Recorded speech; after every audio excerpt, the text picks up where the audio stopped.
సుమన్ గారు కూడా ఈ మధ్య లేటెస్ట్గా ఐ డ్రీమ్కి ఇచ్చినటువంటి ఇంటర్వ్యూలో మీ పేరే చాలా ప్రధానంగా ప్రముఖంగా చెప్పారు. సెకండ్ ఇన్నింగ్స్ అనేది మీతోనే స్టార్ట్ అయింది, అన్ని సినిమాలు బ్యాక్ టు బ్యాక్ చేయడం అనేది నిజంగా మీకు ఎంతో పేరు వచ్చిందో తనకు కూడా పేరు అదే వచ్చింది కదా? అవునమ్మా, వచ్చింది. ఇప్పుడు పల్నాడు రుద్రయ్య సక్సెస్ తర్వాత ఇక పడిపోయారు. మామూలుగా ఇండస్ట్రీలో హీరోలు కరువు ఉన్నారు, ఉన్న హీరోలు అందరికీ కమిట్ అయి ఉన్నారు. కొత్తగా వచ్చేవాళ్ళు నాబోటి వాళ్ళకి ఎవరికైనా డేట్లు కావాలి. సుమన్ హీరో ఎవరంటే సుమన్ కొంచెం ఫ్రీ అయిపోయాడు. ఒక డైరెక్టర్ని పట్టుకోవడం, ఆ డైరెక్టర్ దగ్గరికి దాసనారాయణ గారు, రవిరాజ పిరిశెట్టి గారు, ఇట్లా పెద్ద పెద్ద డైరెక్టర్లు అందరూ వచ్చి సుమన్ డేట్లు అడగటం.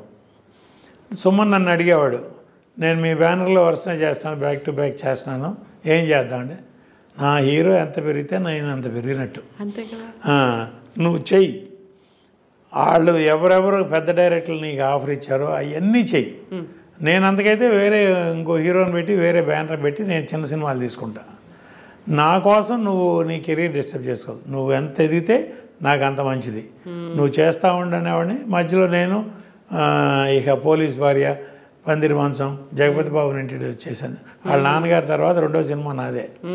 అట్లా బుచ్చిగాడి బాబాయ్, నరేష్ హీరో, అట్లా వరుసనే చేసుకుంటూ వెళ్ళేవాడిని. ప్రాణదాత, కాలేజీ బుల్లుడు, నాగేశ్వరతో, అట్లా సినిమాలన్నీ చేసుకుంటా. మధ్య మధ్యలో సుమన్ మీకు ఏదైనా సబ్జెక్ట్ దొరికితే, మంచి సబ్జెక్ట్ సెట్ అయితే చెప్పండి, ఎవరున్నా సరే బ్రేక్ చేసి మీకు డేట్లు ఇస్తాననేవారు. సుమన్ బ్యానర్, తన హోమ్ బ్యానర్ ఇది. అట్లాంటప్పుడు నడిగన్ అని తమిళ సినిమా ఒకటి ఇక్కడ పెద్ద హిట్ సత్యరాజ్ గారు చేశారు. ఆ సినిమా రైట్స్ నేను కొనేశాను. కొన్న తర్వాత సుమన్ గారికి తీసుకెళ్ళి చూపించాను. మనం నెక్స్ట్ ఇమీడియట్గా అదే చేద్దామన్నారు. పెద్దింటల్లుడు అని పెట్టాను టైటిల్. దానిలో నగ్మాని ఇంట్రడ్యూస్ చేశాను. బాంబేలో ఒక సినిమా చేసింది అప్పటికే, సాజిద్ నాడేడు వాళ్ళని, వాళ్ళ హిందీలో పెద్ద ప్రొడ్యూసర్, ఆయన ఇంట్రడ్యూస్ చేశారు అక్కడ. నేను సౌత్లో ఇంట్రడ్యూస్ చేస్తానని సాజిద్తో మాట్లాడితే వెంటనే నాకు నగ్మాని పంపటం. ఇక్కడ అంటే అసలు నగ్మా కంటే ముందు నేను దివ్యభారతిని సైన్ చేశాను. దివ్యభారతి మెడ్రాస్ ఎప్పుడు వచ్చినా మా ఇంటికే వచ్చేది. నా కారు తీసుకెళ్ళిపోయేది, మారుతి, అప్పుడు మారుతి 800 పాత మోడల్ కార్లు, తనే ఓన్ డ్రైవ్ చేసుకుని వెళ్ళిపోయేది. దివ్యభారతి చేయాల్సిన సినిమా రామానాయుడు గారు అదేది బొబ్బిలి రాజా ఆఫర్ వచ్చింది, వెంకటేష్తో కాంబినేషన్, మంచి సబ్జెక్టు, గోపాల్ గారు డైరెక్షన్, పెద్ద బ్యానరు, పెద్ద సినిమా చెయ్యి, ఆ సినిమా చెయ్యి నువ్వు, మరి నా సంగతి ఏంటన్నా అంటే అంత బాయ్ సాబ్ అంటే నాతో అంత బాగుండేదమ్మా దివ్యభారతి.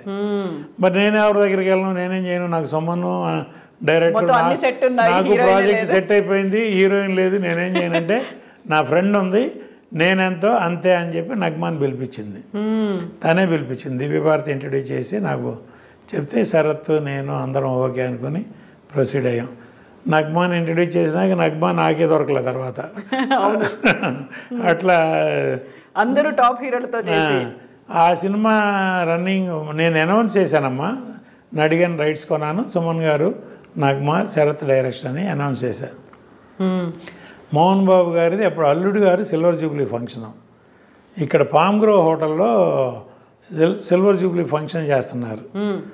ఆ ఫంక్షన్కి నేను మామూలుగా పిలిస్తే వెళ్ళాను. మోహన్ బాబు గారు నన్ను పక్కకి పిలిచి, ప్రసాద్ నువ్వు నడిగన్ కొన్నావని తెలిసింది, ఆ సినిమా నేను చేస్తానన్నాడు. అదేంటి సార్, నా కాంపౌండ్ హీరో సుమన్ ఉన్నాడు, సుమన్తో ఆల్రెడీ అనౌన్స్ చేశాను. ఏది పెద్ద సక్సెస్ఫుల్ హీరో, మామూలుగా ఎవరైనా ఆఫర్ చేస్తే ఈ రోజుల్లో ఏ ప్రొడ్యూసర్ అయినా జంపే.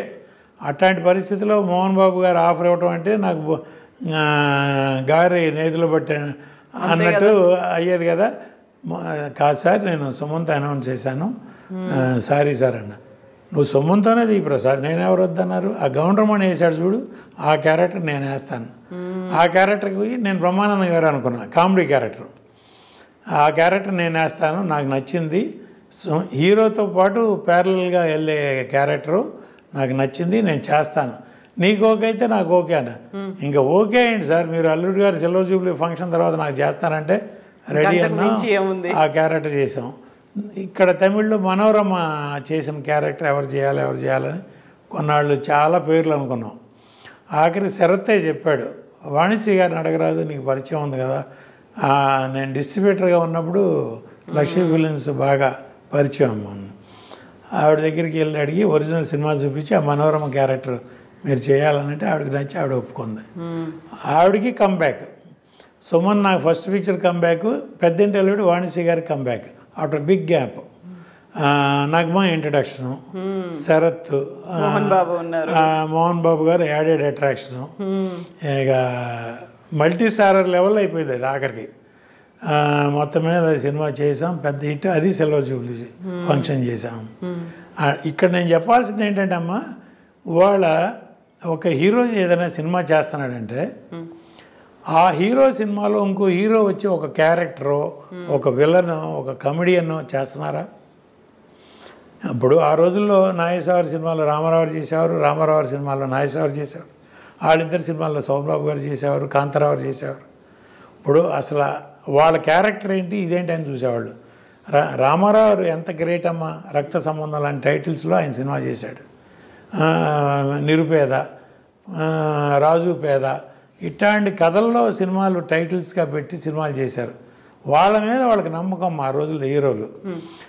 వాళ్ళ హీరోలు నా హీరో ఏం చెప్తే అది నేను వినాలి, నా హీరో నా డైరెక్టరు ఏం చెప్తే అది నేను ఏసీ రూమ్లో కూర్చొని సినిమా తీయాలి.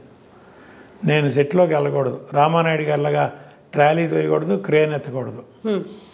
అటువంటి పరిస్థితిలో వాళ్ళ నిర్మాణ రంగం ఉంది. ప్రొడ్యూసర్ అంటే కేవలం ప్రొడ్యూసర్ డబ్బు పెడితే చాలు, మీ మేనేజర్కి సూట్ కేసు ఇచ్చి పంపండి, మేము సినిమా తీసి ఫస్ట్ కాపీ చూపిస్తాం.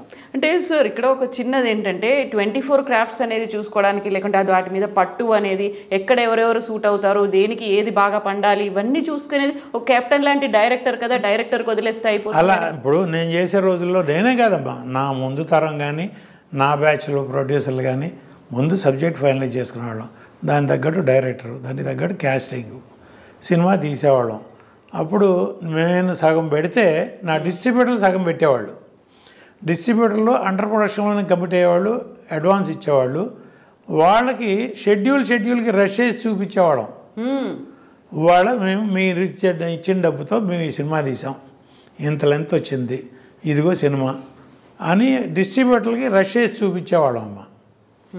అది పాత తరం నుంచే నవైగ ఫిలిమ్స్, అన్నపూర్ణ ఫిలిమ్స్, లక్ష్మీ చిత్ర ఇవన్నీ ఉన్నప్పుడే రామానాయుడు గారు కూడా డిస్ట్రిబ్యూటర్కి సినిమా వేసి చూపించిన రోజులు ఉన్నాయి. రష్, అది ఫస్ట్ కాపీ కూడా కాదు, షెడ్యూల్ వైజ్ రష్ చూపించి తర్వాత ఇన్ని రోజులు షూటింగ్ ఉంటుంది, మాకు ఇంత పెట్టుబడి అవసరం, డైరెక్టర్ ప్రొడ్యూసర్ కూర్చొని బడ్జెట్ వేసుకుని దాని తగ్గట్టు నేను ఇంత పెడతాను, మీరు ఇంత పెట్టండి అని డిస్ట్రిబ్యూటర్ పెట్టిన డబ్బు ఇంకెక్కడ వేస్ట్ పోవట్లేదు అని వాళ్ళకి నమ్మకం క్రియేట్ చేయటం. డిస్ట్రిబ్యూటర్కి ఇప్పుడు వాళ్ళు ఇచ్చిన డబ్బు నేను తీసుకుని ఏదో చార్మినార్ కొనుక్కున్నాను అనుకోకూడదుగా. అట్లా ఆ నమ్మకం క్రియేట్ చేయడానికి మరి వచ్చింది నా ముందు తరం. నేను పెట్టిన రూల్ ఏం కాదు అది, నేను అంతకుముందు ఉన్న రూలే నేను ఫాలో అయ్యా. షెడ్యూల్కి రష్ చూపించేవాళ్ళం. సినిమా అంతా అయిపోయినాక 8 లెంత్ ఎంత లెంత్ వచ్చిందో before re recording Raj Koti, ఎడిటర్సు, director, మేము, హీరో అందరం కూర్చొని రష్ చూసేవాళ్ళం. ఫుల్ డబుల్ పాజిటివ్ చూసేవాళ్ళం. సినిమా చూసి ఏమైనా యాడ్ చేయాలా, రీషూట్ చేయాలా, లేకపోతే ఏదైనా ట్రిమ్ చేయాలా, ఆ స్టేజ్లోనే ట్రిమ్మింగ్ అయిపోయేది. అయిన తర్వాత రీ రికార్డింగ్కి వెళ్ళేవాళ్ళం. ఆ తర్వాత ఎఫెక్ట్స్ ఫస్ట్ కాపీ.